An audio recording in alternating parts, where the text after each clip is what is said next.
My name is Candace. The silence in the room was deafening, broken only by the faint ticking of the clock in the hallway. I stood up slowly, pushing my chair back, my eyes fixed on my family's shocked faces. Emma can pay her own bills. And so can you, I said, my voice calm but firm. As I walked towards the door, I could hear Emma's sobs, my father's muttering, and my mother's sharp intake of breath. But I didn't turn back. The door shut behind me with a resounding thud, marking the end of a long, standing nightmare. Let me take you back to the beginning. I grew up in a family where I was always the shadow, the overlooked one. My parents, Mr. and Mrs.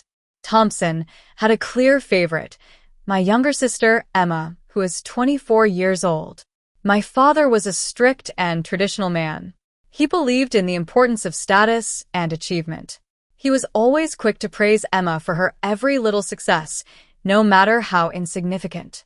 My mother, on the other hand, was more emotional but equally biased. She doted on Emma, showering her with love and attention, while I was often left to fend for myself. I worked as a night shift nurse in the ICU, putting in 12-hour shifts that left me exhausted. I would come home after saving lives, my hands trembling with the adrenaline of the job, only to be met with news of Emma's latest triumph. She was an aspiring model, and every small gig, every new cast, was celebrated as if it were the Nobel Prize. My family would throw parties for her smallest achievements. Expensive restaurants were rented, filled with fancy guests all there to praise Emma. Meanwhile, I would sit in the corner, in my simple dress, my hair hastily pinned back after a long shift. I was always the one picking up extra shifts at the hospital, staying home when they went on family vacations. I was the one who took out student loans, worked weekends as a tutor, and still managed to contribute to the household when bills piled up. Emma, however, had a charmed life. Her student loans were paid off without any effort on her part. She took luxurious vacations, and her mistakes were always swept under the rug. Her engagement to a wealthy businessman was another excuse for a grand celebration. One fateful day, I was sitting in the hospital staff lounge during my lunch break, sipping on stale coffee. I opened Instagram and saw a photo of my parents, Emma, and her fiancé on a beach in the Maldives. The caption read, "The perfect family getaway." I stared at the screen in disbelief. No one had even bothered to tell me about this trip. I called my mother, my voice shaking. "You're in the Maldives," I said. She sighed, as if I was being unreasonable. "We didn't think you could take time off work. You're always so busy with those night shifts," she said. I whispered, "You didn't even ask." She replied, "It was a last-minute thing. Emma needed a break after a long-term modeling project. You're a big girl, you understand." A few weeks later, it was Emma's birthday. They rented the most elegant venue in town. The hall was filled with crystal chandeliers and velvet chairs. Guests were dressed in designer clothes, while I, fresh from a 12-hour shift, felt out of place in my simple dress. My mother stood up, glass in hand, and made a toast to Emma. "She's talented, hard, working, and destined for great things. Some people are just born to shine." The room erupted in applause. A guest then turned to me and asked, "And what do you do?" Before I could answer, my father laughed. "She works at the hospital, but Emma, she's the one with a real future." I felt my cheeks burn with humiliation. I was saving lives, earning a good salary, but in their eyes, I was nothing compared to Emma. That night, I felt something inside me snap. It wasn't just hurt, it was pure rage. But the real shock came a week later when I was helping my mother sort through bills at home. I came across a stack of Emma's student loan bills, all marked as paid in full. I shuffled through them, my hands trembling. The total debt amount was $50,000. I checked the payment history and was horrified to find that the money had come from the same account where I had been depositing my monthly mortgage payments for years. I confronted my mother, my voice cracking. "You used my money to pay Emma's loans." She didn't even look up from her magazine. "Emma needs to focus on her career. She can't be burdened with debt. You have a stable job. You can handle it." I cried out, "I've been struggling with my own loans, working day and night, and you use my money like this?" She simply said, "Don't be selfish. Families should support each other. Emma's success will bring glory to the family." I felt like the walls were closing in on me. All those years, I thought I was helping the family, but in reality, I was financing Emma's luxurious lifestyle. The next day at work, my friend and colleague, Sarah, noticed how distraught I was. She sat down with me and helped me calculate how much money I had given to the family over the past 2 years. It added up to a staggering $52,000, covering not only the mortgage but also Emma's car payments, credit card bills, and other expenses. Sarah looked at me straight in the eye. "This isn't family support, Candace. This is financial abuse." That was the moment I decided to take action.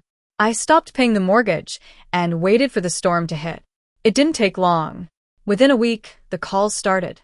My mother's voice was tight and panicked. "Candace, the bank called. The mortgage payment is late. What's wrong with your account?" My father was angry, shouting, "This family depends on you. Don't be so irresponsible." Even Emma called, her voice full of false concern. "Candace, Mom is really stressed out. Just make the payment, okay?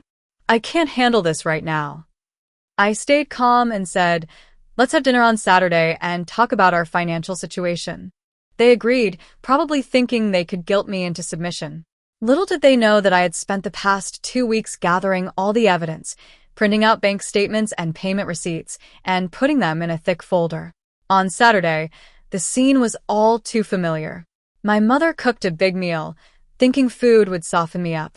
My father opened a bottle of expensive wine, trying to create a false sense of celebration. Emma arrived late, her diamond ring shining, ready to brag about more of her wedding plans. During dinner, they laughed and toasted, pretending everything was fine. But then, my father cleared his throat and began the lecture. "Candace, you can't just stop paying because you're having a mood swing. Family comes first.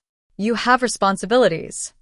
My mother chimed in, "Emma's building her future, and we all need to make sacrifices."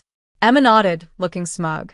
Then, my mother looked at me with that same cold expression and said, "You'll never be as successful as your sister." That was the last straw. I pushed back my chair slowly and said, "Then ask Emma to pay your bills." The room fell silent. I reached into my bag, took out the folder, and laid it on the table. Page after page, I showed them the evidence of my financial contributions. Emma's face turned pale as she realized the truth. "Mom, Dad, I didn't know. I thought it was your money helping me," she stammered. My father was in denial. "This doesn't mean anything. We're family, and families help each other." I slammed my hand on the table gently, but firmly. "This isn't family. This is theft masked as love. You said I was unfit compared to Emma, but it's my money that's kept this family afloat." My mother started to make excuses, but I cut her off. "Tell me who's been carrying who all these years." The room was so quiet you could hear a pin drop. Emma was crying, my father's shoulders slumped, and my mother looked desperate. I stood up and said, "I'm a nurse making $93,000 a year. I've been accepted into a nurse practitioner program and will soon earn over 6 figures. You never saw my worth because you were so focused on making Emma the star, but you built her success on my back." I gathered the papers back into the folder, pushed my chair back, and walked towards the door. "From now on, Emma can pay her own bills, and so can you." After that night, I didn't go back. I ignored Emma's calls and messages. 2 weeks later, I moved to a new city.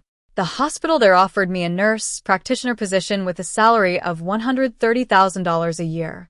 Back at home, the cracks I had predicted widened. Without my payments, the mortgage fell into arrears. 6 months later, the house went into foreclosure. My parents, who had once looked down on me, were forced to downsize and face the financial hardships they had always dumped on me. Emma's engagement also fell apart. Her fiancé realized that her luxurious lifestyle was all thanks to me. When the money stopped flowing, he left her. She called me, sobbing and begging for help, but I didn't answer. Walking away from my family didn't hurt as much as I thought it would. For years, their silence and neglect had been like a knife in my back. But this new silence the silence of freedom, was peaceful. I surrounded myself with colleagues who respected me, friends who saw my worth. I finally learned that success isn't about being the favorite in the family or being constantly praised. It's about knowing your own value and not letting anyone make you pay for their dreams. Sometimes, the bravest thing you can do is walk away. So, if you've ever felt like the invisible one in your family, know that you're not alone. Your worth comes from within, not from their approval. Tell me in the comments, have you ever had to choose between family loyalty and your own self-worth? And don't forget to subscribe. More stories are coming.